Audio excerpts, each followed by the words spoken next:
तो तुलसीदास जी से किसी ने पूछा कि यदि ये घटना समुद्र मंथन की तरह है तो ठीक है, भरत जी के हृदय उदधि में जो छुपा हुआ राम प्रेम अमृत था वो प्रकट हो गया, माना।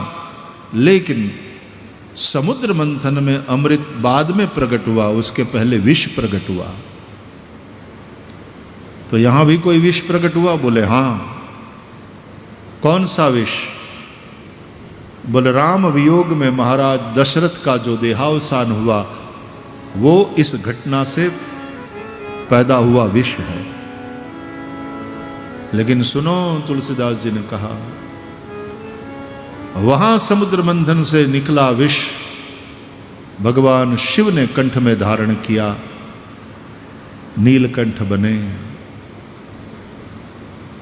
और इस विष को रामायण में अवधेश के अवसान रूपी विष को कैकेयी पी गई शंकर बन करके। जहर पिया, कैकेयी जी को बहुत जहर पीना पड़ा।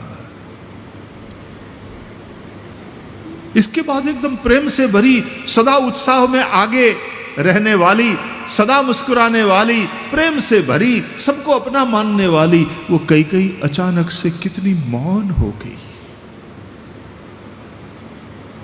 कितनी एकांत में चली गई, कितना लोगों की नजरों से अपने आप को उसने दूर कर लिया।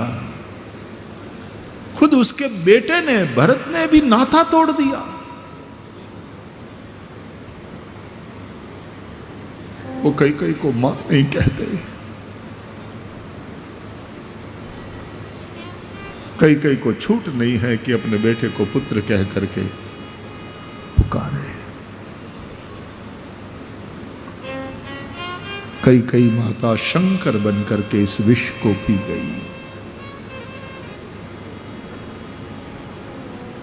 राम वनगमन, अयोध्या के लोग साथ साथ चलते हैं। तमसा के तट पर रात्रि विश्राम, और जब सो गए तो रात्रि में ही भगवान राम रथ लेकर सीता जी और लक्ष्मण के साथ वहाँ से चले जाते हैं। श्रृंगवेरपुर पहुँचते हैं। श्रृंगवेरपुर में निषाद राज गुह प्रभु का स्वागत करता है। एक रात्रि विश्राम श्रृंगवेरपुर के बाहर गंगा जी के तट पर सिसंप वृक्ष के नीचे प्रभु ने किया। दूसरे दिन प्रातः स्नानादि से निवृत्त होकर भगवान बटछीर मंगाते हैं, जटा बनाते हैं। लक्ष्मण जी भी जटा बना लेते हैं। भगवान सुमंत जी को समझा करके और अपना संदेश पिता के लिए, माताओं के लिए, प्रजा के लिए, भाई भरत के लिए दे करके विदा करते हैं वहाँ से। कहते हैं आप अयोध्या चले जाओ, अब हमें रथ की आवश्यकता नहीं। असुर सरि तीर आप तब आए, मागी नाव न केवट आना, कहीं तुम्हार मरम में जाना। चरण कमल रज कहु सब कहई, मानुष करनि मूरी कछु अहई। और फिर केवट भगवान के चरण का प्रक्षालन करता है, वो लाभ मिलता है उसे। पहले अपने पितरों को पार करता है उस चरणोदक से। पद पखारी जलपान करी, आप सहित परिवार, पितर पार करी प्रभु ही पुनि, मुदित गयो लय पार। क्या बड़भागी धन्य आदमी है ये। उस पार जाकर के सीता जी गंगा जी की प्रार्थना करती है। भगवान राम शिव जी को प्रणाम करके फिर आगे बढ़ते हैं। राम लक्ष्मण सीता जी और साथ में निषाद राजगुह मुनि भरद्वाज के आश्रम में, और फिर यमुना जी से विदा करते हैं गुह को। वाल्मीकि आश्रम में पधारते हैं प्रभु, और महर्षि वाल्मीकि के कथनानुसार वे चित्रकूट में निवास करते हैं। भक्ति और वैराग्य समेत जैसे ज्ञान शोभा देता है, उसी तरह सीता और लक्ष्मण के साथ श्री राम चित्रकूट में निवास करते हैं। जब जब राम अवध सुधि करही, तब तब बारी बिलोचन भरही। यहाँ सुमंत जी आते हैं, अयोध्या लौटते हैं। जब पता चला दशरथ जी को कि तीनों में से कोई भी वापस नहीं लौटा, भगवान के वियोग में महाराज दशरथ 6वें दिन 6 बार राम नाम का उच्चारण करके शरीर को त्याग देते हैं। राम राम कहि राम कहि, राम राम कहि राम, तनु परिहरि रघुबर बिरह, राव गए सुरधाम।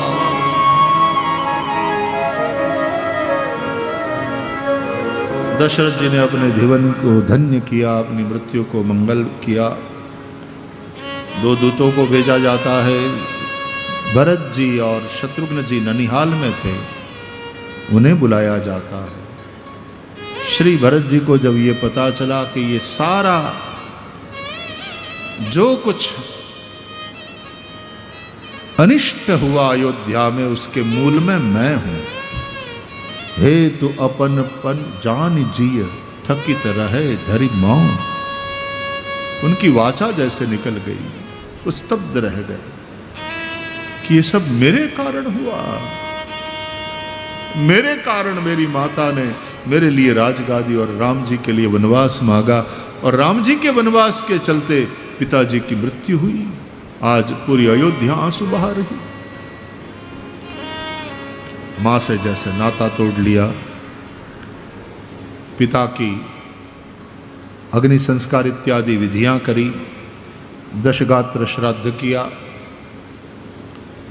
और फिर वशिष्ठ महाराज ने जब राजसभा बुलाया और श्री भरत जी को और प्रजा को उपदेश करते हुए सबके शोक को शांत करके भरत जी के प्रति ये वचन कहे कि तुम्हें अपने कर्तव्य का पालन करना चाहिए। पिता की आज्ञा का पालन करते हुए श्री राम वन गए।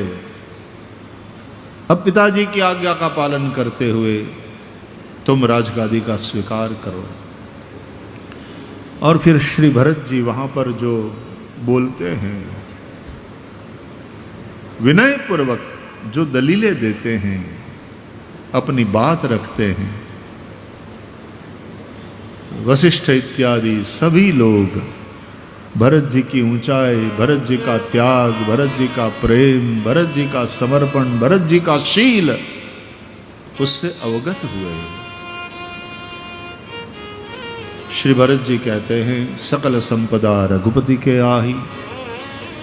पिताजी ने मनोरथ तो अच्छा किया, लेकिन एक गलती कर दी। वे राम जी को राजगादी के पास ले जा करके राज तिलक करना चाहते थे।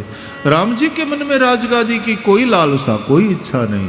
राजगादी को राम जी की लालसा हो तो राजगादी को चाहिए कि चलकर राम जी के पास जाए।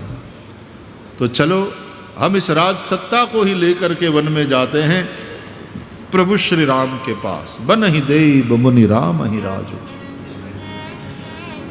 अयोध्या का समाज, वामदेव, वशिष्ठ आदि ऋषि, माताएं सब मिलकर के अयोध्या से चित्रकूट जाने के लिए निकलते हैं। जिन्होंने स्वप्न में भी किसी का बुरा नहीं चाहा था, ऐसे 8 लोगों को अयोध्या की रक्षा और व्यवस्था सौंपकर पूरा समाज चित्रकूट के लिए निकला। मार्ग में गुह के द्वारा भी परीक्षा हुई, क्योंकि साथ में चतुरंगिणी सेना जो लिया था, राज तिलक करना है ना, तो सेना भी सौंपनी है। लेकिन इस चतुरंगिणी सेना के चलते कई लोगों के मन में गलतफहमी हुई, और श्री भरत जी भरद्वाज जी के आश्रम में, जहाँ से राम जी निकले हैं, वहाँ से चलते हुए चित्रकूट पहुँचते हैं। और चित्रकूट में राम भरत का जो मिलन होता है,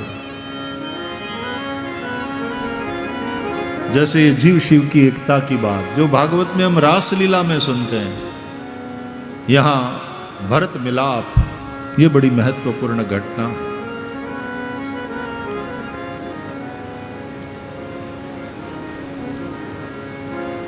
जनक जी भी अपने समुदाय के साथ पहुंचे हैं चित्रकूट। जनक जी, वशिष्ठ जी, वामदेव आदि सब बड़े बड़े महापुरुष मिल करके अब राजगादी का क्या किया जाए, दोनों भाइयों को किस प्रकार समझाया जाए। दो में से कोई भी राज सत्ता स्वीकार करने के लिए तैयार नहीं। झगड़ा है लेकिन लेने का नहीं, देने का झगड़ा है भाइयों में। इसलिए ये आदर्श झगड़ा है रामायण का। महाभारत का झगड़ा राजगादी के राज सत्ता के लिए था, लेकिन वो अलग प्रकार का। और रामायण का झगड़ा भी राजगादी को लेकर के है भाइयों में, लेकिन ये अलग प्रकार, ये आदर्श झगड़ा है, क्योंकि ये लेने का नहीं है, पाने का नहीं, ये देने का है। बड़ी सुंदर कथा है, इसको आप ध्यान से पढ़ो तो भगवान राम और श्री भरत जी दोनों जो अपनी अपनी दलीलें दे रहे हैं, अपने अपने तर्क प्रस्तुत कर रहे हैं। भरत जी कहते हैं मैं राजा बनूंगा तो रसा रसा तल जाए ही तब ही। राम जी कहते हैं तूने यदि राजगादी का स्वीकार नहीं किया भरत तो रसा रसा तल जाए ही तब ही। दोनों के वही सेंटेंस, और दोनों जो तर्क दे रहे हैं अपनी अपने वचन के पक्ष में, अपने निवेदन के पक्ष में। बड़ी अद्भुत कथा है। प्रेम, त्याग, समर्पण की स्पर्धा है जैसे। अंत में निर्णय दोनों भाइयों पर छोड़ दिया जाए, यही महानुभावों ने मिलकर मीटिंग में तय किया। वशिष्ठ जी ने जब कहा कि आप दोनों भाई मिलकर के निर्णय करो, लेकिन राम जी ने कहा कि गुरुदेव आप सभी महानुभावों ने राजगादी का निर्णय हम दोनों भाइयों पर छोड़ा। हम दोनों भाइयों के विवेक, समझदारी पर आपने विश्वास किया, भरोसा किया। मैं वंदन करता हूँ, आपका आशीर्वाद चाहता हूँ, लेकिन गुरुदेव मैं निर्णय भरत पर छोड़ता हूँ। भरत जो कहेगा मुझे मान्य है। कितनी बड़ी बात। अब तो सबको लगा कि बस भरत जी कह देंगे कि वापस लौट आओ। राम जी ने कहा भरत तुम जो कहोगे मैं करूंगा, लेकिन भैया तुम निर्णय करो उससे पहले मैं 3 प्रश्न पूछना चाहता हूं। बोले जी भगवान आज्ञा। ये सारी बातें बोलना, शब्द, वाक्यावली, ये भी शील से निकलती है साहब। मैं तुझे 3 प्रश्न पूछो, ऐसे नहीं। जी प्रभु आज्ञा। पूछिए, अनुमति है। रामायण इसी शील का तो ये शिक्षा दे रहा है। यही वाली स्कूल है। चरित्र निर्माण इस स्कूल में होता है। बड़ों के साथ किस प्रकार से विनय पूर्वक व्यवहार करना चाहिए। जी भगवान आज्ञा। बोले 3 प्रश्न है भरत। पहला प्रश्न, हमारे पिता को वचन ज्यादा प्रिय थे कि प्राण? भरत जी ने कहा वचन। यही रघुवंश की परंपरा है, प्राण जाहु बरु वचन न जाई। ठीक। कौन 2 वचन के चलते पिता ने प्राण त्याग किया? भरत जी हाथ जोड़कर बोले, जो मेरी माता ने 2 वचन मांगे, मेरे लिए राजगादी, आपके लिए वनवास। ठीक है। तो भैया तीसरा और अंतिम प्रश्न, जिन 2 वचनों के चलते पिता ने प्राण त्याग दिए, उन 2 वचनों के साथ यदि खिलवाड़ करेंगे, छेड़खानी करेंगे, अपनी भावना के कारण यदि छेड़खानी करेंगे उन 2 वचनों के साथ, तो स्वर्गस्थ पिता का बलिदान व्यर्थ नहीं होगा। अब तुझे जो निर्णय करना है कर। तेरी बात को मानने के लिए मैं बाध्य बंधा हूं।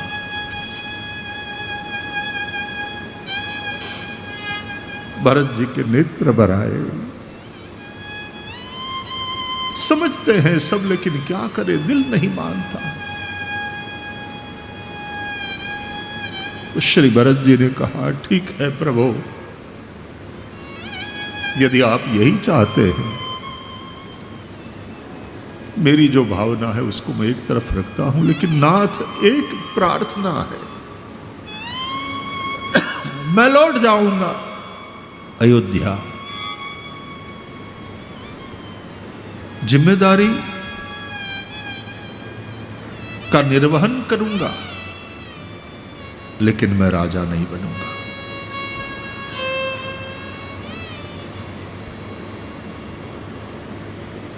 आपका है प्रभु सब, आपकी अनुपस्थिति में आपका प्रतिनिधि बनकर के मैं शासन करूंगा। और 14 वर्ष के बाद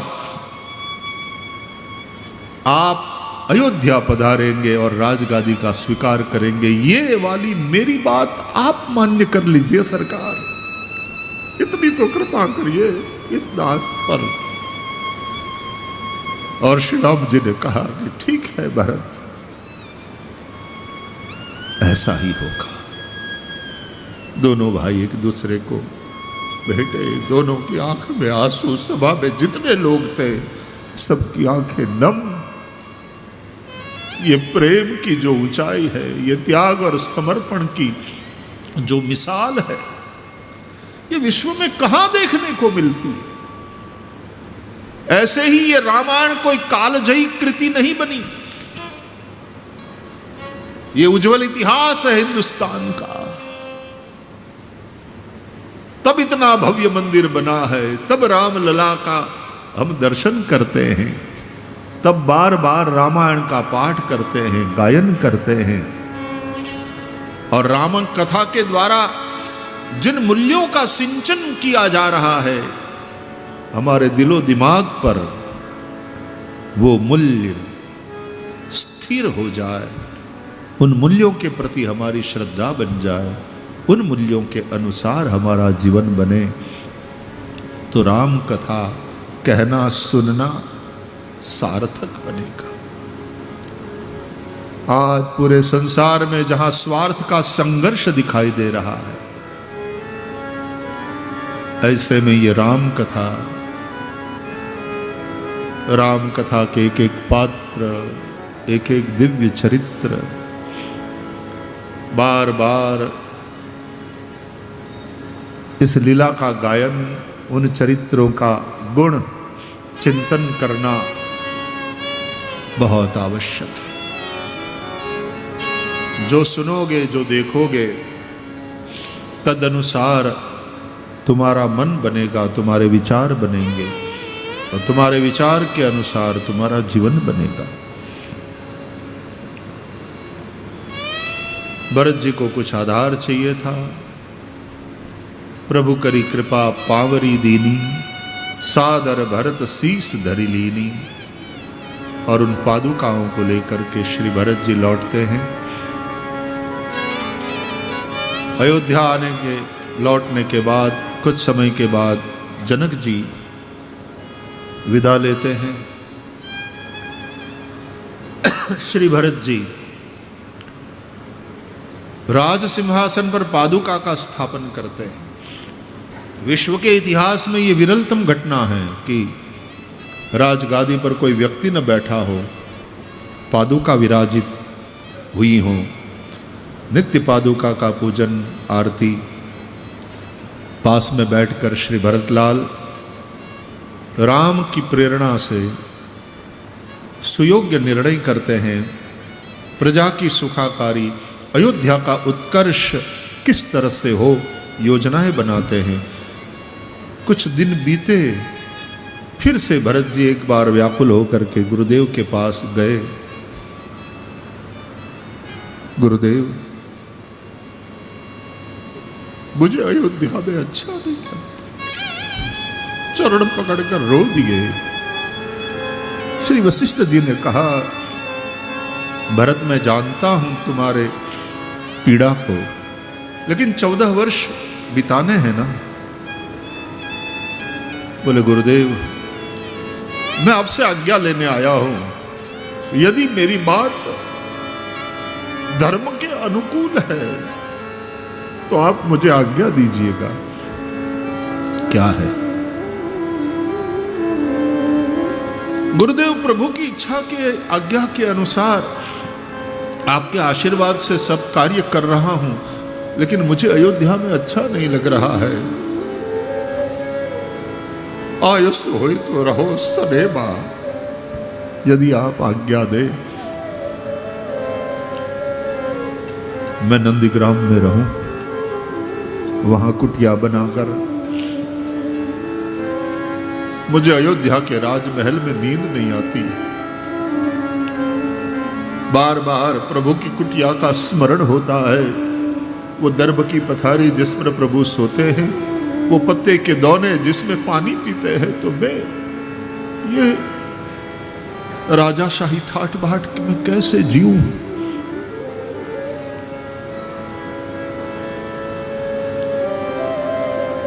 मैं आऊंगा, नित्य आऊंगा, अपना जो कर्तव्य है उसका पालन करूंगा,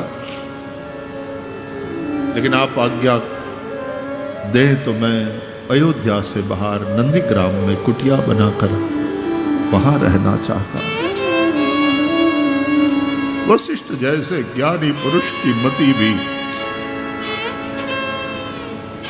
बोल दिए, क्या कहूं, अब मेरा पूरा भरोसा हो गया है भरतलाल कि समुझब कहब करब तुम जोई, धर्मसार जग होई ही सोई। तुम जो समझोगे, तुम जो कहोगे, तुम जो करोगे, वो धर्म ही नहीं, धर्म का सार होगा। ठीक है, मेरा एक ही सुझाव है, कौशल्या जी से अनुमति और आशीर्वाद ले लो। वो मां तुम्हारे लिए जी रही,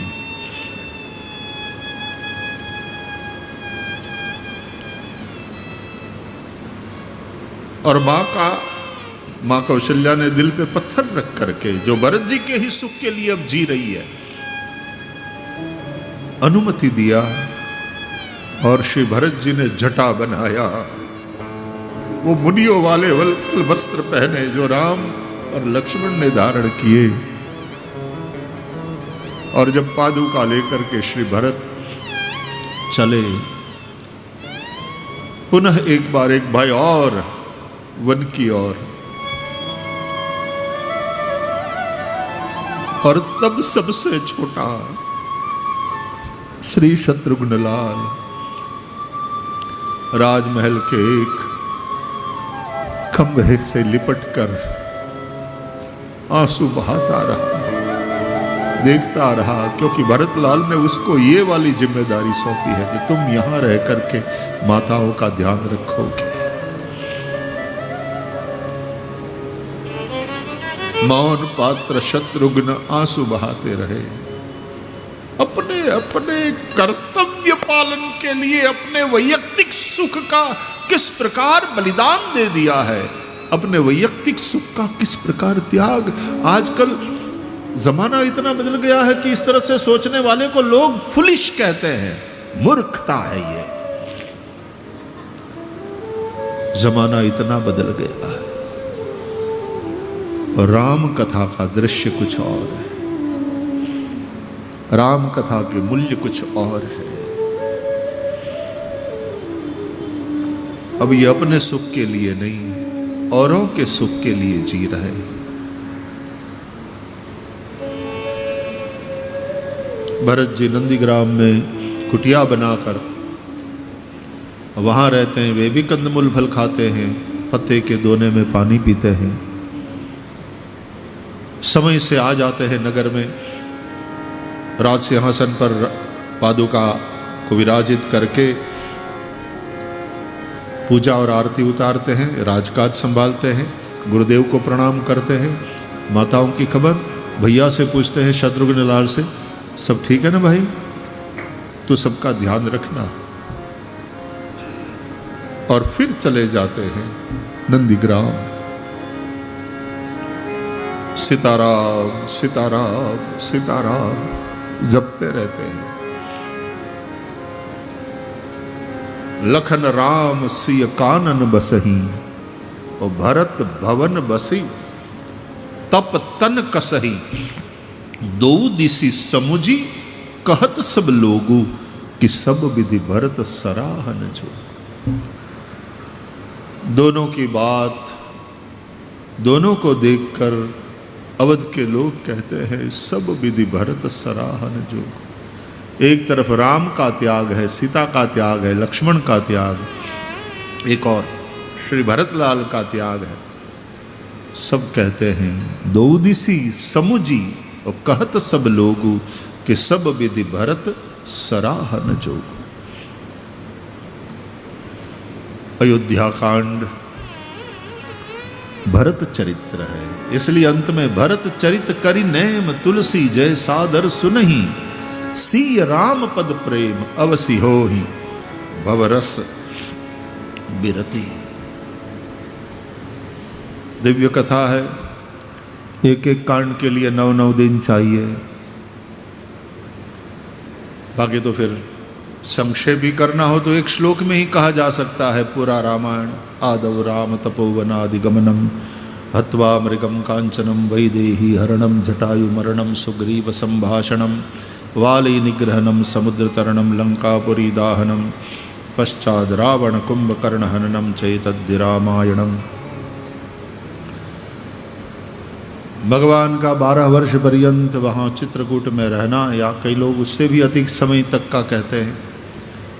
और फिर जयंत की कुटिलता, जयंत के द्वारा जो प्रभु का परीक्षण करने के लिए वो सीता चरण चौंच हति भागा कौवे के रूप में भगवान ने उसको एक नयन किया। फिर वहाँ से राम सीता लक्ष्मण जी का आगे जाना, अत्रि ऋषि के आश्रम में पहुँचना। अत्रि कृत स्तुति बड़ी सुंदर है रामचरितमानस में, हमको बड़ी पसंद है, हम प्रेम से गाते हैं। लेकिन आज गाएंगे क्या, इतना समय है? 1-2 बंद। नमामि भक्तवत्सलं कृपालु शील कोमलम्,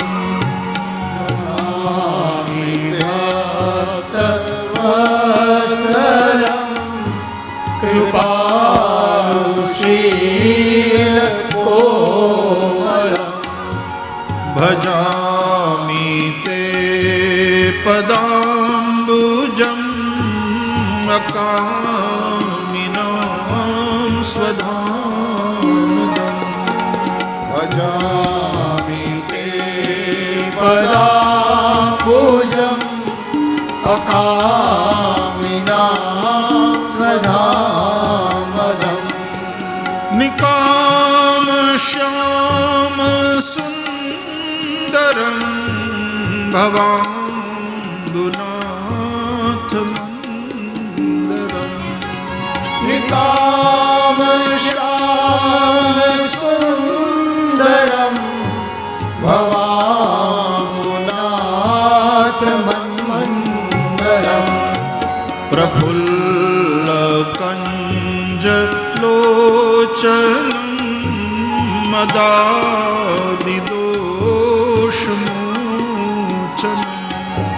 प्रफुल्ल कंजलोचनं मदादिदोषमोचनं,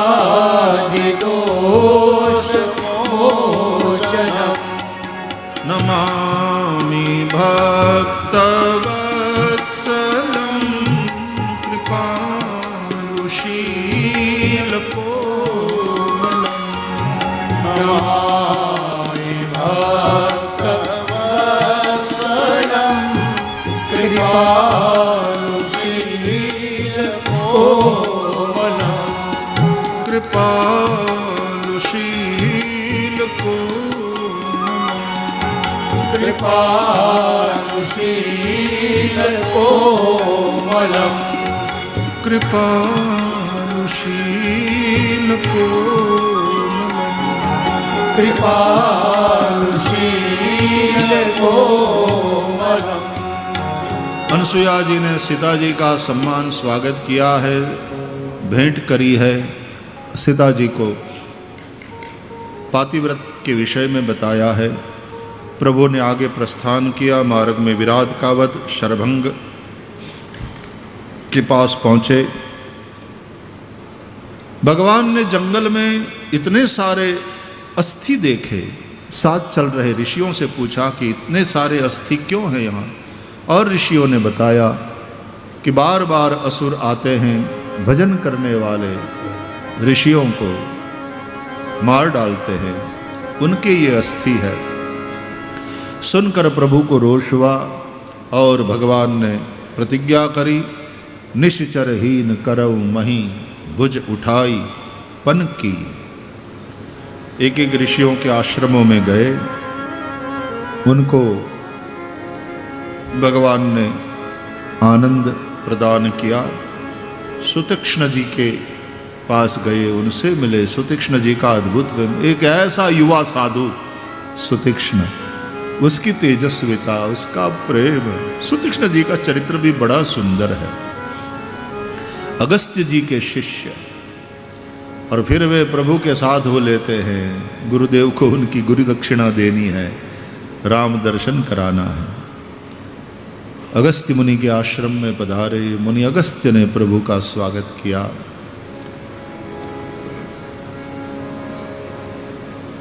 अगस्त्य वो महापुरुष है जो दंडकारण्य में एक दीवार बन करके बैठे हैं।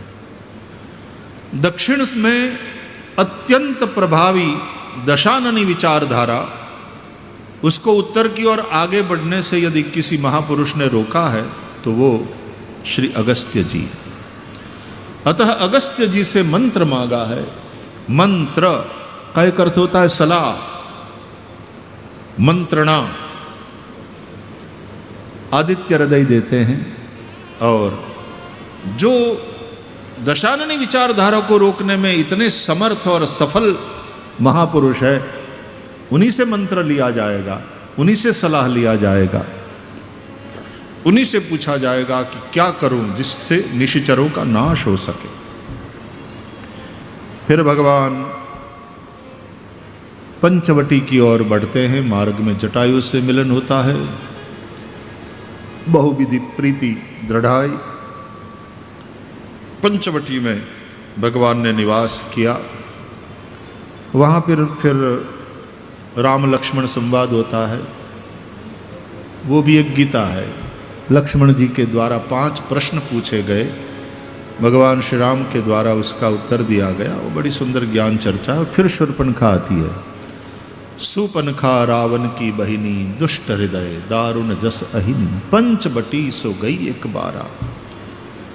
दोनों राजकुमारों को देखकर वो मोहित हुई, सुंदरी स्त्री का रूप बनाकर आई राम जी के पास, और भगवान के पास आकर के वो बोली कि तुम सम पुरुष न मोह सम नारी, यह संजोग विधि रचा बिचारी। मेरे अनुरूप कोई पुरुष नहीं मिला त्रिभुवन में, इसलिए ताते अब लगे रहे हूं कुंवारी, लेकिन अब मन माना कछु तुम ही निहारी। विवाह का प्रस्ताव लेकर खुद ही गई। तो भगवान श्री राम ने शूर्पणखा को जवाब तो दिया, लेकिन दृष्टि नहीं दिया। सीत ही चितई कही प्रभु बाता, अहि कुंवार मोर लघु भ्राता। लक्ष्मण के पास गई तो लक्ष्मण जी ने कहा कि अरे मैं तो उनका दास हूँ, तू मेरे साथ विवाह करेगी तो तुझे भी दासी बन करके सेवा। बोले ना ना ना ना, ये मैं तो सुख भोगने के लिए आई, मैं किसी की सेवा करने नहीं आई। तो बोले तू वहाँ जा, फिर मैं तेरी सेवा करूँगा। फिर गई राम जी के पास। तो राम जी लक्ष्मण के पास भेजते हैं, लक्ष्मण जी राम जी के पास। फिर एकदम क्रोध में आ गई ना, तो असलियत प्रकट हो गई, राक्षसी के रूप में प्रकट हो गई। सीता जी के ऊपर जब आक्रमण किया, भगवान ने इशारा किया और लक्ष्मण अति लांघव सो नाक कान बिन कीनी। लक्ष्मण जी ने उसको नाक कान से रहित कर दिया। वो भागी वहां से, खरदूषण को पुकारा। 14,000 की सेना समेत खरदूषण जहाँ थे वहाँ जाकर के ये बात कही। खरदूषण आते हैं, उसके साथ राम जी का युद्ध होता है। वो राम जी को और लक्ष्मण जी को देखकर राक्षस भी सोचने लगे कि भाई इतने हैंडसम हो सकते हैं पुरुष। और राक्षसों को तो विशेष रूप से होगा ही होगा, क्योंकि वो खुद में तो कोई वो है ही नहीं।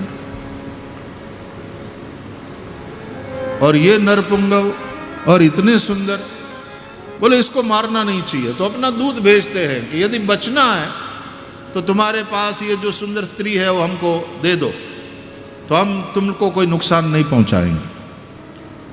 भगवान राम ने दूत को वापस किया, उसको बोलो युद्ध करे, बातें ना करे।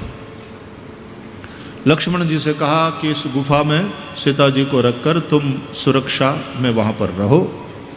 लक्ष्मण जी ने कहा भगवान क्षमा करें, लेकिन उल्टा हो रहा है, आप और मेरी माँ यहाँ पर रहिए, ये काम तो मैं यूँ चुटकी बजाते मैं कर दूंगा आपकी कृपा से। भगवान ने कहा तेरे उत्साह को मैं समझ रहा हूँ लक्ष्मण, लेकिन इन सब की मृत्यु मेरे हाथों लिखी हुई है, तो तुम ये काम करो। भगवान श्री राम और खरदूषण के बीच में युद्ध होता है। वहाँ पर जो छंद और जो प्रकरण है पाठ करने में कितना मज़ा आता है जब वहाँ पर पहुँचते हैं, धब धबाटी युद्ध की, वो पाठ करने में भी बड़ा मज़ा आता है। जब अपने शारदीय नवरात्रि में सांदीपनि में पाठ करते हैं तो बड़ा बड़ा आनंद आता है। खरदूषण को 14,000 की सेना समेत भगवान राम ने उद्धार कर दिया। ये देखकर नॉन स्टॉप फ्लाइट में शूर्पणखा लंका पहुंची, सीधे रावण के पास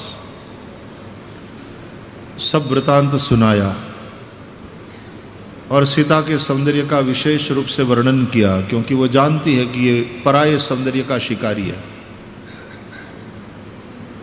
शूर्पणखा को सांत्वना दे करके और रावण गया अपने महल में। महल में सोए हुए रावण ने विचार किया सोते सोते कि खरदूषण मोहि सम बलवंता, तिनहि को मारहि बिनु भगवंता। और यदि ये भगवान है तो फिर मेरा तो तामस शरीर है, भजन नहीं कर सकता। होई न भजन मम तामस देहा, मन क्रम वचन मंत्र दृढ़ एहा। मैं उनके सती नारी का हरण करके ले आऊँगा, उनके साथ युद्ध करूँगा, उनके हाथों मरूँगा, और इस तरह से मेरे तामस शरीर से मैं मुक्त होऊंगा, अपना उद्धार कराऊंगा।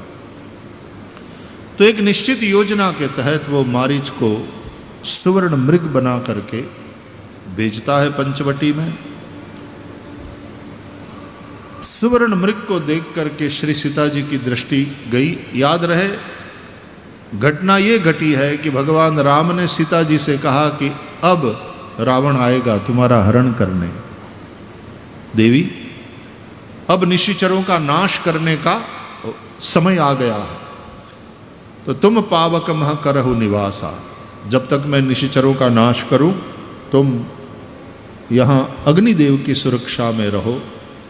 तो सीता जी अग्निदेव की सुरक्षा में रही। निज प्रतिबिंब राखित सीता। तो रावण ने जिसका हरण किया वो छाया सीता है, और छाया सीता है इसलिए उस सुवर्ण मृग के लिए राम को अपने से दूर करती है कि आप जाइए, सत्य संध प्रभु बधि करिए ही आनहु चरम कहती बैदे। वरना वो वाली सीता जो असली है वो तो अपने राम के लिए कनक भवन के भी सुख को छोड़कर साथ साथ चल दी जंगल में, वन में। लेकिन ये वाली छाया सीता, क्योंकि लीला करनी है आगे वाली, तो उस कनक मृग के लिए राम को भेजती है, मतलब अपने से दूर करती है। मतलब एक भक्ति वो होती है जिसको भगवान चाहिए, और एक भक्ति वो होती है जो भगवान से चाहती है। भगवान को चाहना और भगवान से चाहना, ये दो बातें। जब हम भगवान से चाहते हैं तो भगवान हमारे लिए साध्य नहीं रह जाते, वो साधन बन जाते। साध्य कुछ और, संसार के विषय, संसार का सुख, संसार के भोग, वो सब साध्य बन जाते। अच्छा, मांगना भी हो भगवान से तो क्या मांगना चाहिए? वो तुलसीदास जी ने सिखाया है कि भक्तिम प्रयच्छ रघुपुंगव निर्भराम में। भोले बाबा ने वो सिखाया है, बार बार बर मागम हर्ष देहु श्री रंग पद सरोज अनपायनी भक्ति सदा सतसंग। लेकिन हम जब लौकिक सुख मांगते हैं, भगवान से मांगना हो तो भगवान से भगवान का प्रेम मांगो। राम गए लक्ष्मण को सीता की सुरक्षा का भार सौंप करके कंचन मृग को मारने। कभी दूर दिखे, कभी नजीक, कभी दूर, कभी समीप। दूर ले गया राम जी को। फिर भगवान राम ने एक बाण मारा तो लक्ष्मण कर प्रथम ही लई नामा, पाछे सुमिर सी मन महु रामा। हे लखन, ऐसा उच्चारण किया उस मृग ने मरते समय। बाद में मन ही मन उसने राम स्मरण किया और देह त्याग किया, उसका उद्धार हो गया। लेकिन ये आवाज सुन करके सीता जी ने, छाया सीता जी ने लक्ष्मण जी से कहा कि तुम्हारे भैया संकट में फंसे लगते हैं, तुम्हें पुकार रहे मदद के लिए, सहायता के लिए। लखन जी, आपको जल्दी जाना चाहिए। अब भक्ति का मतलब विश्वास होता है, बिनु विश्वास भक्ति नहीं। और भगवान के स्वरूप, सामर्थ्य, स्वभाव सबका ज्ञान होता है तो विश्वास होता है। जाने बिनु न होई प्रतीति और बिनु प्रतीति होई नहीं प्रीति। तो यहां तो जैसे भगवान के सामर्थ्य में ही शंका करना हो गया। अरे जिसका नाम लेकर लोग संकट से मुक्त होते हैं वो संकट में फंस सकता है क्या? लक्ष्मण जी ने समझाया लेकिन नहीं मानी। और मर्म वचन सीता जब बोला, हरि प्रेरित लक्ष्मण मन डोरा। बन देवियों को सीता जी की रखवाली सौंप कर श्री लखनलाल गए। रावण साधु का वेश बनाकर आता है भिक्षा के बहाने, और सीता जी बाहर आती हैं। और तब अपना निज रूप प्रकट करके, हरण करने से पहले साधु का रूप छोड़ दिया रावण ने, अपने निज रूप में प्रकट हो गया और सीता जी का हरण करके जब ले जा रहा था आकाश मार्ग से रथ पर, उड़ने वाला रथ, जटायु ने देखा, पहचान लिया कि अरे ये तो रघुपति की प्रिया है। सीते पुत्री करसी जनित राथा, करियम जात धान कर नासा, कह करके जटायु ने रावण के साथ युद्ध छेड़ दिया। बड़ा बलवान है।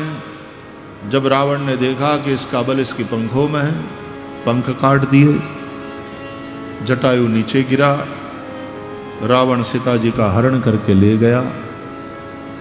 अशोक वाटिका में सीता जी को रखा। यहाँ राम और लक्ष्मण जब आए मृग को मार कर लेकर, आश्रम देखी जानकी ही नाम।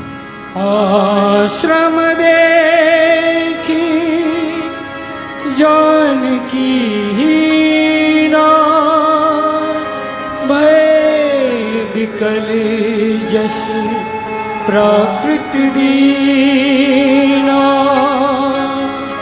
वीर वृथा से व्यथित द्रवित हो, बन बन भटकी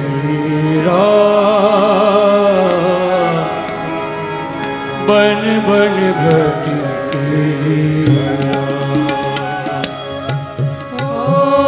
वीर व्यथा से व्यथित द्रवित हो, बन बन भटकी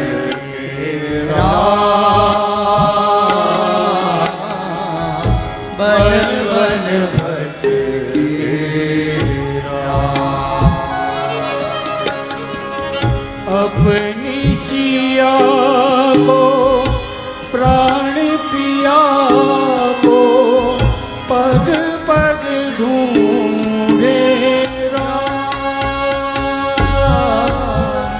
वीर व्यथा से व्यथित द्रवित हो, बन बन भटके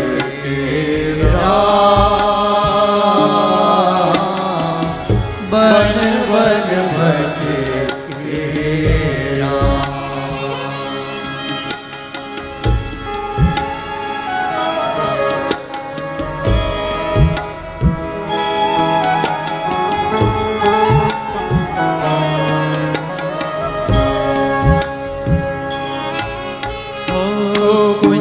कुंजन माहिना सरिता तीरे बिरह विकल रघुवीर हरीरे कुंजन माहिना सरिता तीरे बिरह विकल रघुवीर हरीरे हे खग मृग मधुकर श्रेणी तुम देखी सीता मृग नैनी वृक्षलता से जासे तासे पूछत ढोले राम वीर व्यथा से व्यथित द्रवित हो बन बन भटके राम बन बन भटके राम ओ बन बन भटके राम बन बन भटके राम। तरुवरों से पूछते हुए, पशुओं से पूछते हुए, पंछियों से पूछते हुए, रोते हुए, खोजते हुए, सीता जी को पुकारते हुए दोनों भाई दंडकारण्य में बढ़ रहे हैं। आगे परा गीतपति देखा, घायल जटायु को देखते हैं। दौड़ कर आए, प्रभु उठा लिया जटायु को। ये क्या हो गया, किसने आपकी ये दशा करी? कहा जटायु ने, नाथ दसानन यह गति कीनी, तेहि खल जनक सुता हरिलीनी। मैंने बहुत बचाने का प्रयास किया, उस दुष्ट ने मेरे पंख काट डाले, वो लेकर के दक्षिण में गया है। अब यह प्राण चलना चाहते हैं, आप तक ये खबर पहुंचाने के लिए मैंने अभी तक अपने प्राणों को रोके रखा। जटायु जैसे लोग वो तो होने चाहिए ऐसा। बोले तुमको अचल करूं तन राखहु ताता। एक जटायु जैसे हैं जो किसी और की पत्नी की इज्जत बचाने के लिए अपने प्राणों को निछावर कर देते, और एक वो दुष्ट है जो छोटी छोटी बच्चियों पर बलात्कार करते हैं, मार डालते हैं उसे। ये जो राक्षसी पनपने लगा है, आश्चर्य होता है, क्रोध आक्रोश भी होता है, रोष और आश्चर्य की। छोटी बच्चियों पर इतनी विकृति तुम्हारे दिमाग की कि उन पर अत्याचार और उनकी हत्या। चाहे कितना ही सख्त कानून बना लो, निर्भया जैसी घटना बार बार होती रहती है। केवल कानून से इस समस्या का अंत नहीं हो सकता, चरित्र निर्माण ही इसका समाधान है। और चरित्र निर्माण के लिए सही सही शिक्षा, मूल्य आधारित शिक्षा और इस प्रकार की कथा, इस प्रकार के प्रवचन जो चरित्र निर्माण करने वाले हों, जो मूल्यों का सिंचन करने वाले हों, अत्यंत आवश्यक है। हम सेकुलर जब से बन गए हैं तब इन सब चीजों को धार्मिक धार्मिक धार्मिक कह करके जैसे शासन करने वालों ने इसको अछूत मान लिया और दूर रहने लगे। अब समय बदल रहा है भारत का, फिर से एक नया सवेरा देखने को मिल रहा है। और ये इसलिए कि देश के लिए जरूरी है, देश की जनता के लिए जरूरी है। ये परस्पर सद्भाव, परस्पर प्रीति, ये मूल्यों की प्रतिष्ठा आवश्यक है, वरना जीवन नरक जैसा हो जाएगा। जटायु ने प्राण छोड़े। भगवान ने जटायु से कहा कि तात कर्म निज तय गति पाई। तुमने परहित के लिए अपने प्राणों को निछावर किया है जटायु, तुमने ये परम गति खुद कमाई है, ये कोई मेरी बख्शिश नहीं है, ये तुम्हारी अपनी कमाई है। जटायु ने जब प्राण छोड़े, जटायु की मौत सुधर गई। इस प्रकार राष्ट्र के लिए जो शहीद हो जाते हैं, परमार्थ के लिए अपने प्राणों को निछावर कर देते हैं, राम स्वयं उसके तक पहुंचते हैं, उनकी परम गति सुनिश्चित होती है। सूखे काष्ठ को जंगल से एकत्र करके चिता बनाया, उसके ऊपर जटायु के पार्थिव शरीर को रखा और स्वयं श्री राम ने जब अपने हाथों जटायु की चिता को अग्निदाह किया,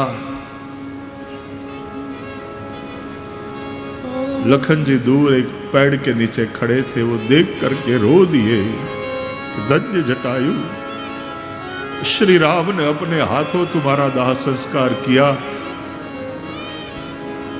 ये सद्भाग्य तो हमारे पिता को भी नहीं मिला, दशरथ जी को भी ये सौभाग्य नहीं मिला। जटायु की परम गति। आगे बढ़े, कबंध का उद्धार किया, शबरी पर कृपा हुई, शबरी को नवधा भक्ति का उपदेश। आगे प्रस्थान करते हैं भगवान। नारद राम जी का संवाद है, संतों के लक्षण के विषय में भगवान ने बताया है, और फिर इस तरह से अरण्य कांड को विराम। किष्किंधा में श्री हनुमान जी महाराज का प्रवेश होता है रामायण में। आओ एक बार जरा हनुमान जी को प्रणाम कर लें। बोलिए श्री हनुमान जी महाराज की जय। मंगल मूर्ति मारुत नंदन, मंगल मूर्ति मारुत नंदन, मंगल मूर्ति मारुत नंदन, मंगल मूर्ति मारुत नंदन, सकल अमंगल मूल निकंदन, सकल अमंगल मूल निकंदन, सकल अमंगल मूल निकंदन, सकल अमंगल मूल निकंदन, मंगल मूर्ति मारुत नंदन, मंगल मूर्ति मारुत नंदन, पवन तनय संतन हितकारी, पवन तनय संतन हितकारी, हृदय विराजत अवध बिहारी, हृदय विराजत अवध बिहारी, मंगल मूर्ति मारुत नंदन, मंगल मूर्ति मारुत नंदन, मात पिता गुरु गणपति शारद, मात पिता गुरु गणपति शारद, शिवा समेत शंभु शुक नारद, शिवा समेत शंभु शुक नारद, मंगल मूर्ति मारुत नंदन,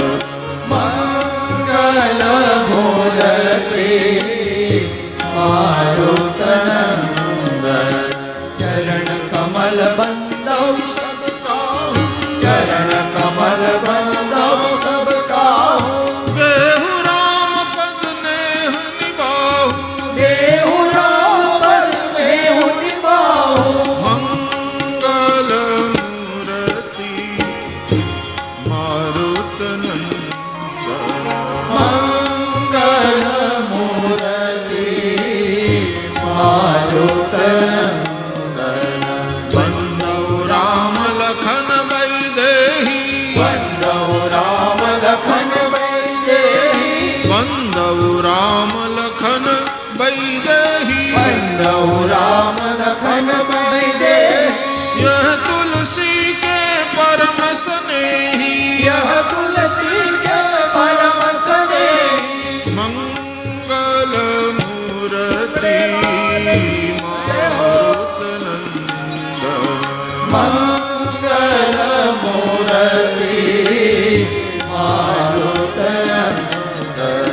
सकल मंगल मूल निकंदन सकल अमंगल मूल निकंदन सकल मंगल मूल निकंदन सकल अमंगल मूल निकंदन मंगल मूर्ति मारुतनंदन मंगल मूर्ति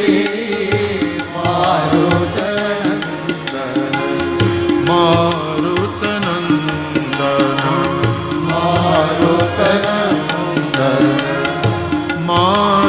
मारुतनंदन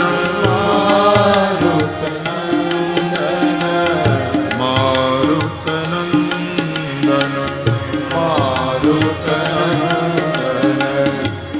मारुतनंदन मारुतनंदन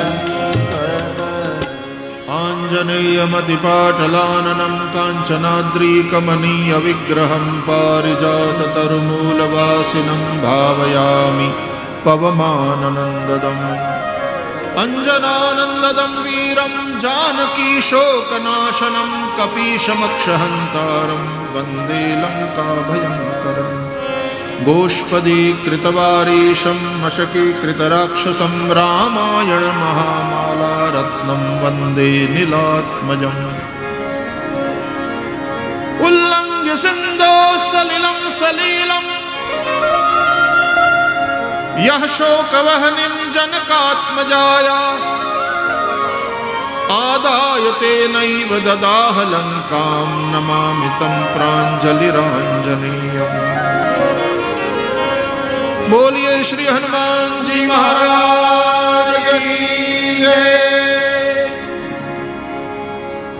किष्किंधा कांड चौथा कांड है, मध्य का कांड है और उसमें श्री हनुमान जी महाराज का प्रवेश। और हनुमान जी प्रवेश कर ही गए तो क्या, कौन सो काज मोर गरीब को सो तुम सो, कौन सो संकट मोर गरीब सो जो तुम सो नहीं जात तारो। और फिर हनुमान जी तो उड़ने वाले हैं। यहां हनुमान जी है रामलला की सेवा में, छत्र, वहां गरुड़ जी, दोनों सेवक। गरुड़ जी पंख से उड़ते हैं, हनुमान जी बिना पंख के उड़ते हैं, आकाश मार्ग से ही जाते उड़ते, ऐसी छलांग लगाते हैं, एक छलांग में सीधे लंका। इसलिए कथा छलांग मारेगी।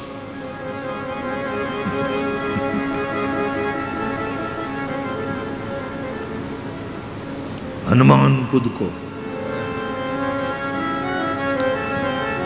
हनुमान जी हैं जो सुग्रीव और राम जी की मैत्री कराते हैं। सुग्रीव विषयी जीव है, हनुमान जी वो सद्गुरु है जो स्वयं भगवान को लेकर के आते हैं और जीव को उनके चरणों में समर्पित करते हैं। सखा है, वैसे भी जीव कैसा भी हो है तो भगवान का सखा। द्वा सुपर्णा सयुजा सखाया समानम वृक्षम परिशस्व जाते। हनुमान जी ने अग्नि प्रज्वलित करके राम जी और सुग्रीव में मैत्री कराई।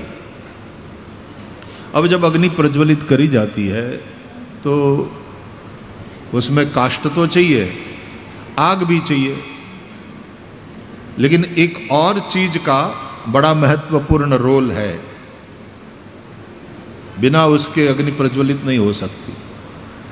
और वो क्या है? वो है वायु, वो है प्राणवायु। और श्री हनुमान जी महाराज वायु नंदन है। वात जातम नमामि, तो उनकी भूमिका है, जीव और शिव सद्गुरु की भूमिका है।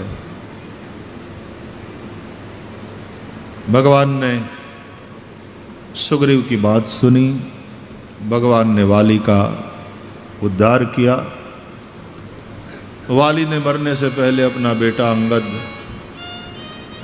भगवान की सेवा में सौंप दिया। यही वाली है, अभिभावक। हमारे यहाँ वाली, अभिभावकों को वाली कहते हैं हमारे गुजरात में।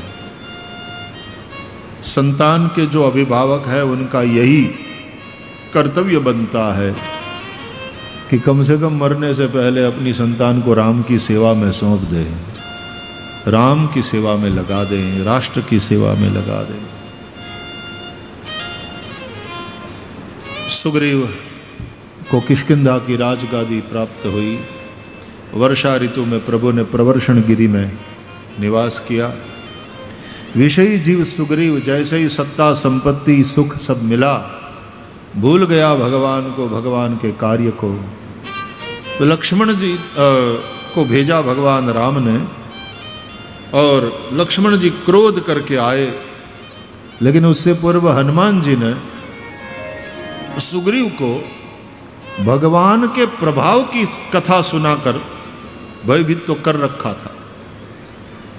ऐसे में लक्ष्मण जी ने आकर के जब गर्जना करी, देखो विषयी जीवों के जीवन से भय निकल जाए तो बिगड़ते हैं वो। जीवन में वो भय भी जरूरी है जो हमको सही मार्ग पर संभाल के रखें। भय बिनु होई न प्रीति। तो विषयी जीवों के जीवन से भय पूर्णतया नहीं मिट जाना चाहिए। उनके जीवन में तो भय रहना चाहिए कि पुलिस है, मारेगी। उनके जीवन में तो भय रहना चाहिए, सरकार योगी की है, एनकाउंटर हो जाएगा, यहां कोई बचता नहीं है। ये भय तो जो दुष्ट लोग हैं उनके मन में रहना चाहिए। कानून का भय, पुलिस का भय रहना चाहिए। सरकार सरकार होती है, शासन शासन होता है भाई। यदि वो चाहे तो गुंडे पनप ही नहीं सकते। क्या ताकत है, क्या औकात है उनकी। अतः जो सत्ता में है वो किस प्रकार का है, वो किस प्रकार की निश्चयात्मिका बुद्धि रखता है, इसका महत्व है। फिर सामने से आकर के हमको अंदर ले लो, वहां हम ज्यादा सुरक्षित है। कैसा भय, दुष्ट लोगों में भय, और जनसाधारण निर्भय हो जाए कि अब ठीक है, अब ठीक है। ऐसा शासन। तो विषयी जीवों के जीवन में भय जरूरी है, उनके कल्याण के लिए भी, औरों की शांति के लिए भी। भय दिखाया, भगवान ने कहा था भय दिखाई लई आवहु तात सखा सुग्रीव। तो सुग्रीव फिर अकल ठिकाने आ गई, आए भगवान की शरण में, वैराग्य की बातें करने लगे। लेकिन फिर भगवान की आज्ञा के अनुसार सेना इकट्ठा कर लिया, 18 पद्म वानर और रीछों को। सीता जी की खोज का कार्य पहले प्रारंभ किया। चारों दिशा में 4 समूह को भेजा गया। दक्षिण में जो समूह जा रहा है उसमें जामवान भी है, अंगद भी है, और श्री हनुमान जी भी उसमें है। भगवान ने हनुमान जी को मुद्रिका दिया, सीता जी के लिए संदेश दिया। कई लोग कहते हैं कि इसका मतलब भगवान को पता था कि हनुमान जी को ही मिलेंगी सीता जी, नहीं तो हर आदमी के इतने मुद्रिका के सेट बनवाते। या तो चारों समूह के लिए कम से कम एक एक मुद्रिका बनवाते, क्योंकि एक पूर्व में गया, एक पश्चिम में, एक उत्तर में, एक दक्षिण में। कौन वाले समूह को सीता जी मिलेगी वो तो कोई निश्चित था नहीं। तो सब समूह के लिए कम से कम एक एक मुद्रिका। अच्छा, उस समूह में से भी किसको मिले, ये हनुमान जी को ही मुद्रिका दिया और संदेश देने के लिए बोला। मतलब भगवान को पता था हनुमान जी ही पहुंचेंगे, हनुमान जी को ही सीता जी मिलेंगे। तो औरों को क्यों धक्का, बिजन बदन हूं कम धक्का खवड़ायो, व्यर्थ का। केवल हनुमान जी को ही भेजते। मतलब भक्ति तक तो हनुमान जी जैसा ही कोई पहुंच सकता है, लेकिन उसका मतलब ये नहीं कि हम लोग राम सेवा न करें, हम लोग भी भक्ति की खोज न करें। अंत में तो सीता जी का दर्शन सबको मिला, अंत में तो राम जी का आशीर्वाद सबको प्राप्त हुआ। जाते हैं दक्षिण में, मार्ग में स्वयं प्रभा से मिलन होता है। स्वयं प्रभा के चलते मार्ग शॉर्ट हो जाता है, सीधे समंदर के किनारे पहुंच जाते हैं। वहां संपाति मिलता है। संपाति जो अरिकरणी कर रहा था वो मित्र बन जाता है, और जो खाने की बात कर रहा था वानर बंदरों को, उसके स्थान पर वो सहायता करता है। और उसने दृष्टि, मैं देखम तुम नाही गीदहि दृष्टि अपार, बूढ़ भयउ नत करते कछुक सहाय तुम्हार। बता दिया कि सीता जी इस वक्त लंका में रावण की अशोक वाटिका में है। जो 100 योजन का समंदर पार करके सीता जी तक पहुंचेगा, राम कार्य करेगा। कह करके संपाति गया।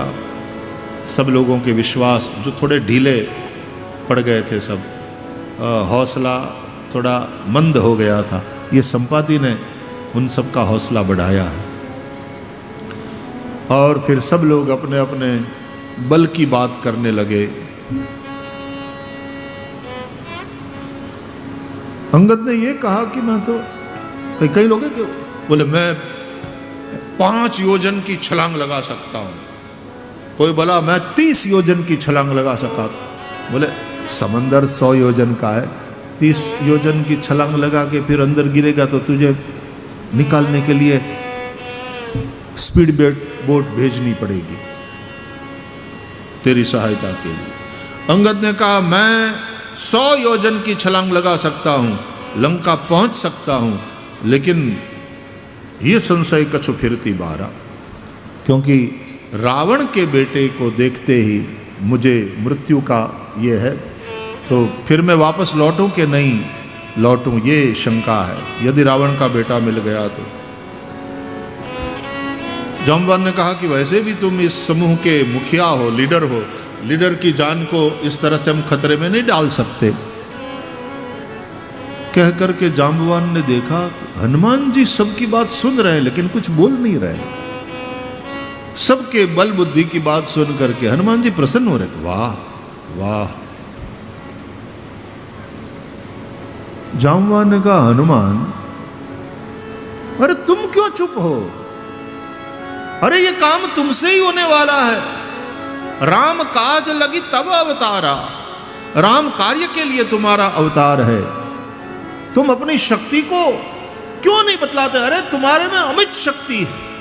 वो कथा है ना, हनुमान जी को विश्राप था और अपनी शक्ति की विस्मृति हो गई थी, तो युवाओं को उनकी ताकत क्या है वो पता नहीं, वो विस्मृति हो जाती है। ड्रग,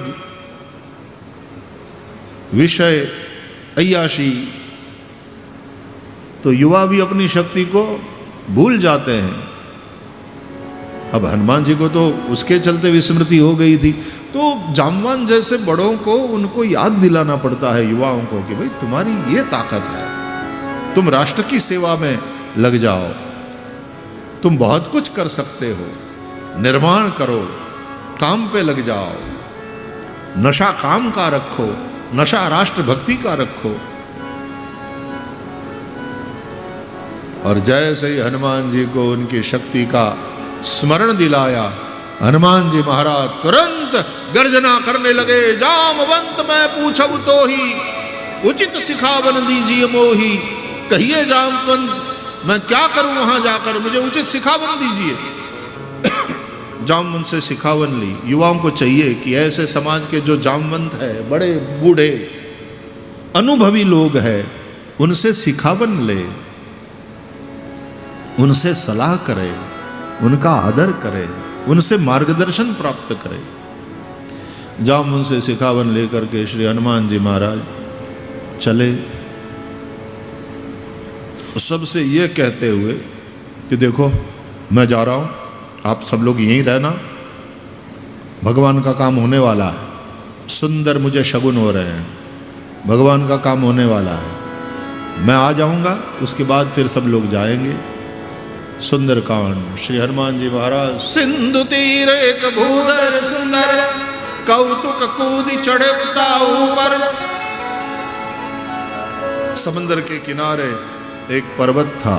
हनुमान जी महाराज उछलकर उस पर्वत पर चढ़ गए और बार बार रघुबीर संभारी। जय श्री राम श्री राम कह करके जैसे ही हनुमान जी महाराज ने छलांग लगाया, जही गिरि चरण देई हनुमंता, चले उसो गा पाताल तुरंता। और जिमि अमोघ रघुपति कर बाना, एहि भांति चलेऊ हनुमाना। मार्ग में 3 विघ्न आए, एक आकाश से, एक पानी से और एक धरती से। आकाश से सुरसा और सिंह का जल से, और फिर धरती पर उतरे तो लंकिनी। सब जगह से विघ्न आएंगे जब हम भक्ति की ओर आगे बढ़ेंगे। तो हनुमान जी ने उन सबको, हनुमान जी का चरित्र बड़ा दिव्य है। और यहाँ से आज विराम दे रहे हैं और परसों से दिल्ली में हनुमत चरित्र शुरू करेंगे। हनुमान जी के चरित्र को केंद्र में रखते हुए वहाँ गायन होगा। 5 दिन वहाँ हनुमत चरित्र की कथा है। अद्भुत है हनुमान जी का चरित्र। तीनों विघ्नों को पार करके फिर श्री हनुमान जी महाराज लंका में जाते हैं। सीता जी से मिलते हैं, विभीषण से मिले, हमने कथा चर्चा करी। सीता जी से मिले, वाटिका उजारी, रावण के लोग आए, पकड़ करके ले गए। रावण को समझाया हनुमान जी ने, नहीं माना, मृत्युदंड दिया तो विभीषण आ गए। नीति विरोधन मारिय दूता, समझाया तो कहा कि ठीक है, तो इसकी पूंछ को आग लगा दो। हनुमान जी के पूंछ पर कपड़े और तेल डाला जाने लगा। हनुमान जी ने बंधे हुए थे, यूं देखा अपनी पूंछ को, सोचा बहुत कम पड़ेगा इतना फ्यूल, लंका बड़ी है जलाने के लिए। तो खुद खड़े ही रहे बंधन में, मुस्कुराते रहे, पूंछ बढ़ती रही। ये लोग कपड़े घर घर से ला करके लपेटते रहे पूंछ पर, तेल डालते रहे। भज्जियां करवाना आता એને બદલે ઘરે ઘરેથી ઉઘરાણી થઈને તેલ અહીંયા આવીને ઠલવાનું। पूंछ बढ़ती ही चली गई, बढ़ती ही चली गई। कोई गली आए तो लेफ्ट ले ले पूंछ। इस घर के सब लोग लाओ, घर घर से लाओ, कपड़ा लाओ, तेल लाओ, कपड़ा लाओ, तेल लाओ, घी लाओ, जो भी है लाओ। इतनी पूंछ बढ़ाई और इतना कुछ इकट्ठा कर लिया सामान हनुमान जी ने। और फिर जैसे ही हनुमान जी की पूंछ को आग लगाया, जय श्री राम कहते ही हनुमान जी ने सारे बंधन तोड़ दिए और कूदे। एक भवन से दूसरे भवन, उससे तीसरे भवन, आग लगती गई लंका को। थोड़े जलते हुए कपड़े अपनी पूंछ से यूं वहीं पर पटक कर, ताकि वो गाभो गाभानु काम करे।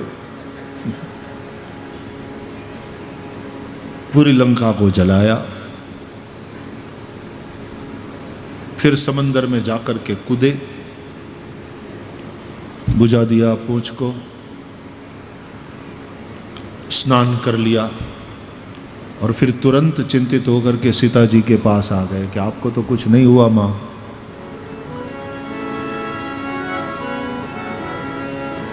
सीता जी का संदेश लेकर के हनुमान जी महाराज वापस लौटते हैं। सब सुग्रीव के पास, सुग्रीव की वाटिका को उजाड़ते हैं। जब सेवकों ने आकर के कहा कि दक्षिण में वो जो समूह गया था ना, वो वापस लौट आया है और वाटिका को उजाड़ रहा है। हमने बहुत रोकने की कोशिश की महाराज, लेकिन बस हुल्लड़ में राइट शुरू हो गया, मानते ही नहीं, डिसिप्लिन का तो कोई नाम ही नहीं है। तो सुन करके सुग्रीव बड़ा प्रसन्न हुआ कि इसका मतलब यह है कि काम सफल करके आए, वरना ये हिम्मत न करते मेरी वाटिका को उजाड़ देगी। तो सुग्रीव उल्टे खुश हुए, आकर के प्रभु को सब समाचार सुनाया।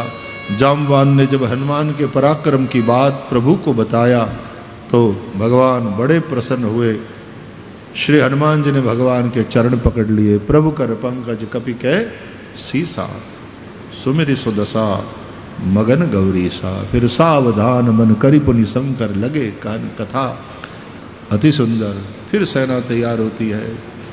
दक्षिण में प्रस्थान किया सेना ने और समंदर के किनारे आकर के सब रहे।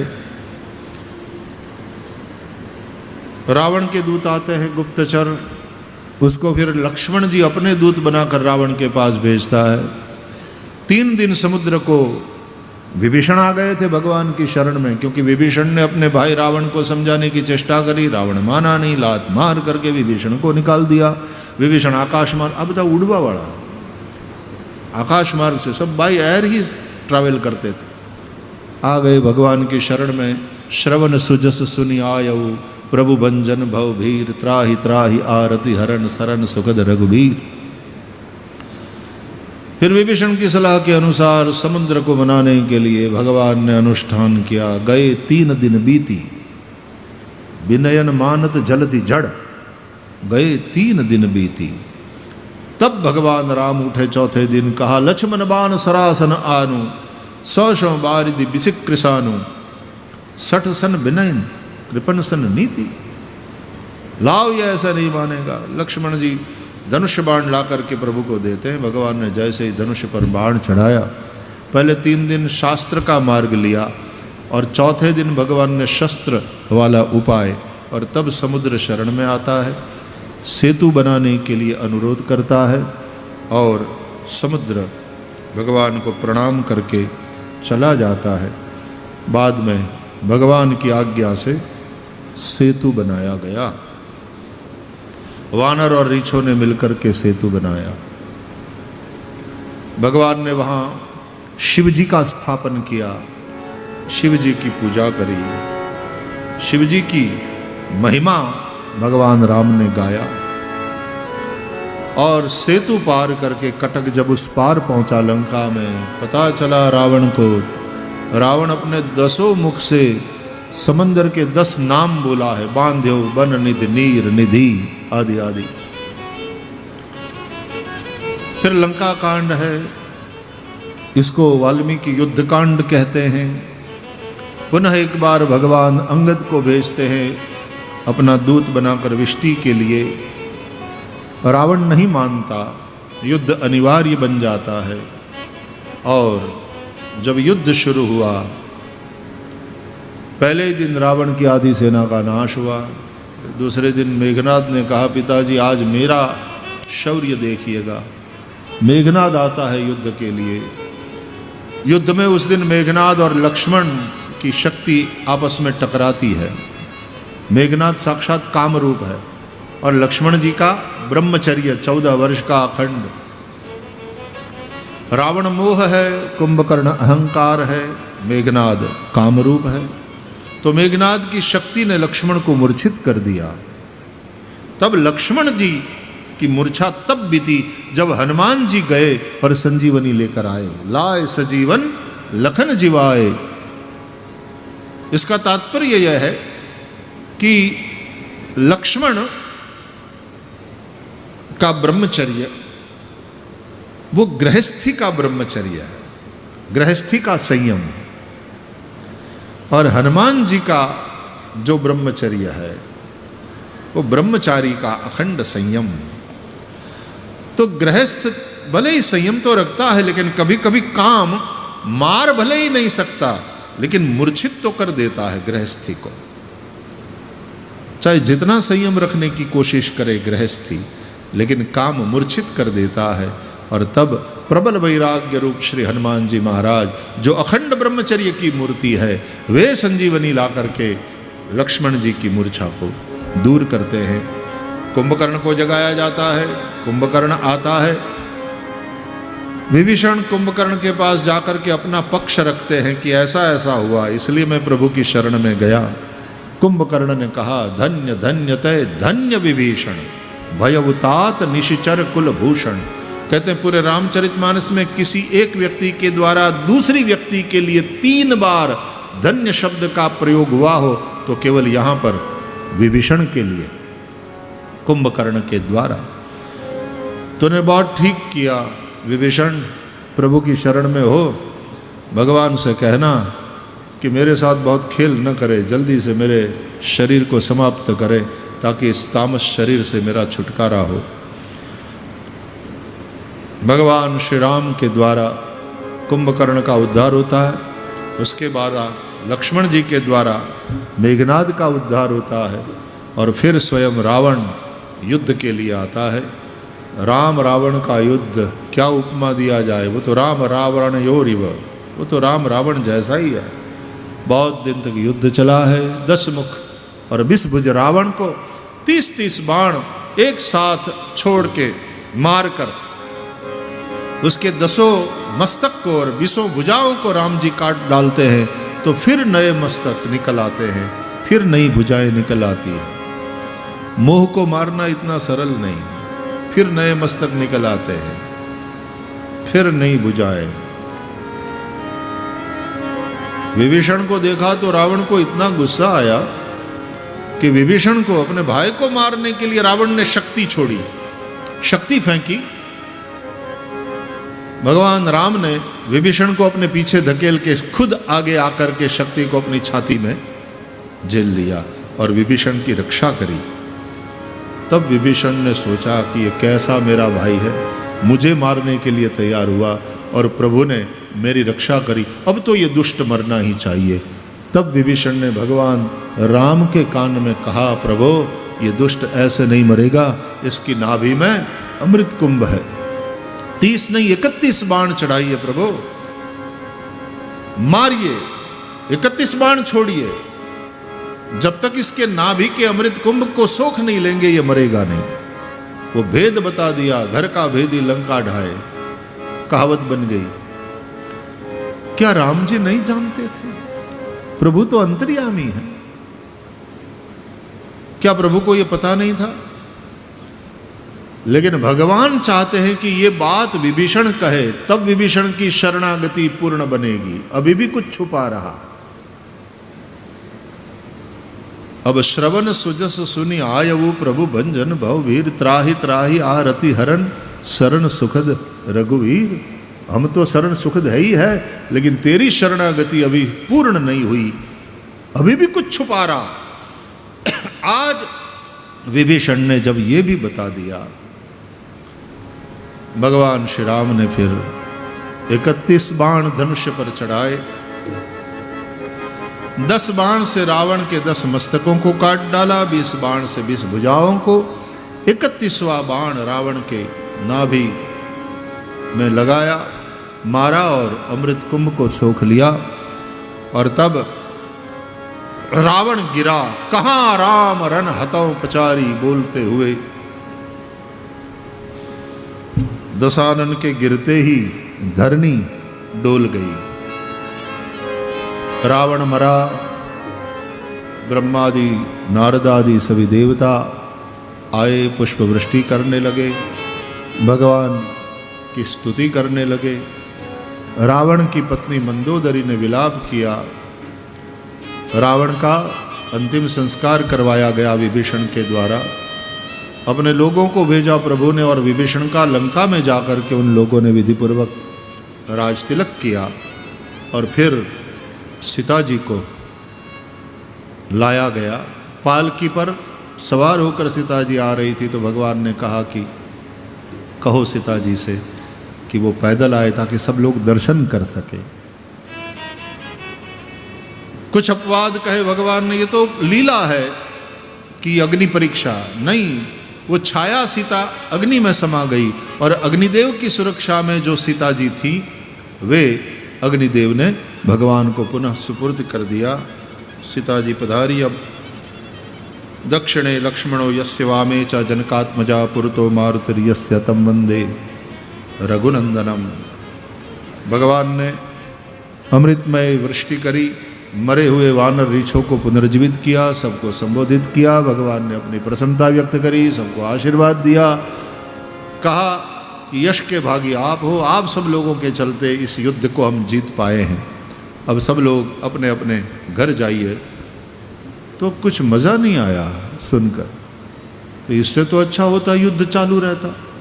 अब भगवान को छोड़कर जाने का मन नहीं हो रहा है, लेकिन प्रभु की आज्ञा हुई, सब लोग अपने अपने धाम की ओर चल दिए। पुष्पक विमान पर सवार होकर प्रभु मुख्य मुख्य लोगों को साथ लेकर के अयोध्या की ओर प्रस्थान किए।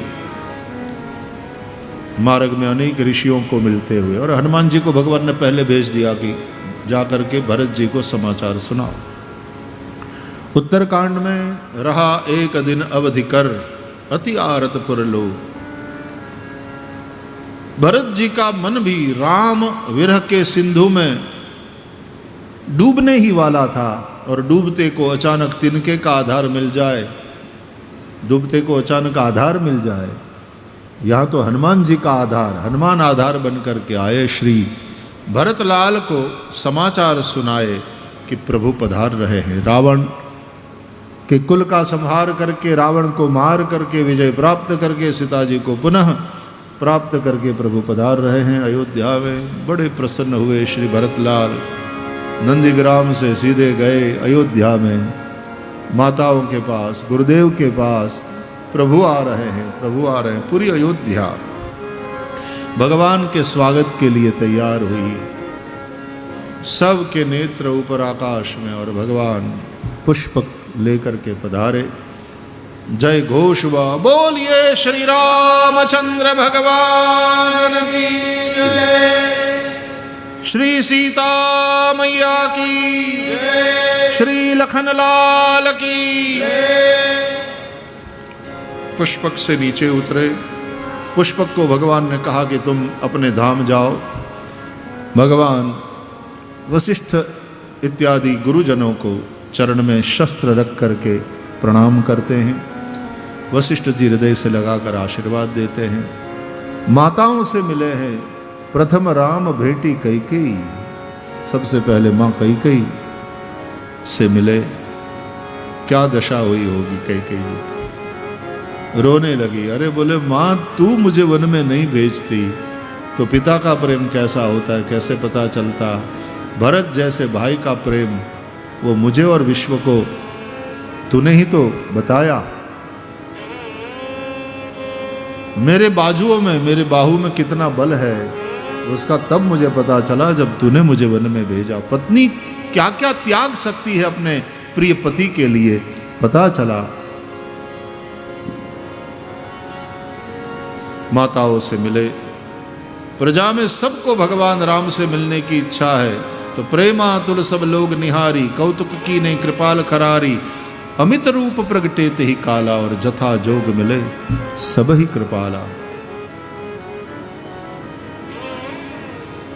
जब कहा गया श्री राम जी से हनुमान जी के द्वारा, श्री भरत जी है आपको प्रणाम कर रहे हैं। दुबला पतला सा शरीर, वलकल वस्त्रधारी, सिर पे जटा, हाथ जोड़कर आंख से आंसू बहाते हुए खड़े।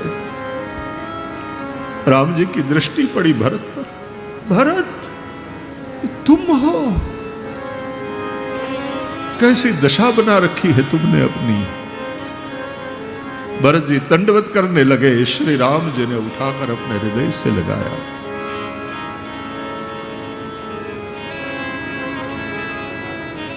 अयोध्या में प्रवेश हुआ। श्री भरतलाल जी ने गुरुदेव से आज्ञा लिया कि गुरुदेव, मुझे लगता है बड़ा शुभ दिन है, आज ही राम जी का राज तिलक कर दिया जाए। राम जी ने भरत जी की, लक्ष्मण जी की जटा छोड़ी, खुद अपनी जटा छोड़ी, स्नान किया।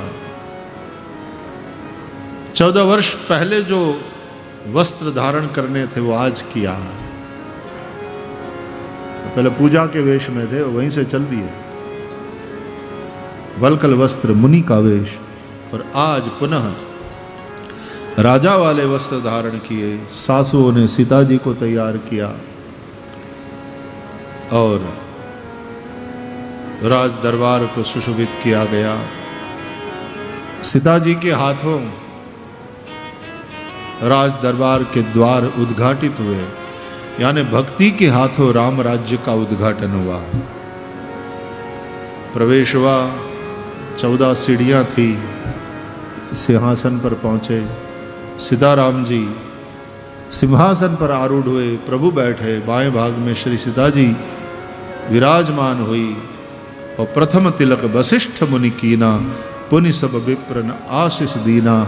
और जय घोष हुआ, जैसे ही तिलक हुआ, बोलिए राजा रामचंद्र भगवान की जय, श्री सीता महारानी जी की जय हो।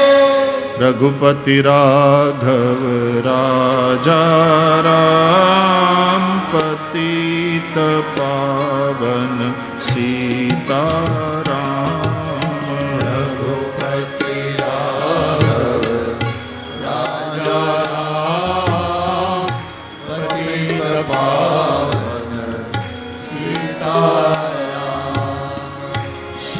सीताराम सीताराम, भज प्यारे तू सीताराम। सीताराम सीताराम, भज प्यारे तू सीताराम। रघुपति राघव राजा राम, पतित पावन सीताराम। रघुपति राघव राजा राम, पतित पावन सीताराम। श्री राम जय जय राम, श्री राम जय जय राम, श्री राम जय जय राम, श्री राम जय जय राम। श्री राम जय जय राम, श्री राम जय जय राम। श्री राम जय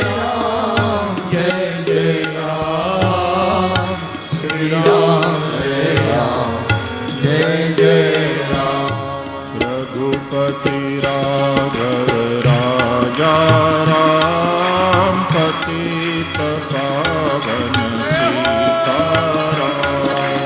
रघुपति राघव राजा राम, पतित पावन सीताराम। पतित पावन सीताराम, पतित पावन सीताराम। पतित पावन सीताराम, पतित पावन सीताराम। राम राज्य का विस्तार से वर्णन किया है तुलसीदास जी ने। आगे जो जो सत्संग और प्रसंग हुए उसकी चर्चा है। काकभूषुंडी और गरुड़ जी का संवाद है। भुषुंडी की अपने पूर्व जन्म की कथा जो सुनाया गया उसकी कथा। ये उत्तरकांड है, इसलिए इसमें प्रश्न और उत्तर है। अब तक जो कथा सुनी उसके जो जो प्रश्न उठे हों तो उसका उत्तर उत्तरकांड में प्राप्त होता है। ज्ञान दीपक और भक्ति मणि उसका भी दर्शन कराया गया है। अंत में श्री काकभूषुंडी जी ने कथा को विराम दिया। आज धन्य मैं धन्य अति, यद्यपि सब विधिहीन, निज जन जानी राम मोहि संत समागम दीन। कथा को विराम दिया।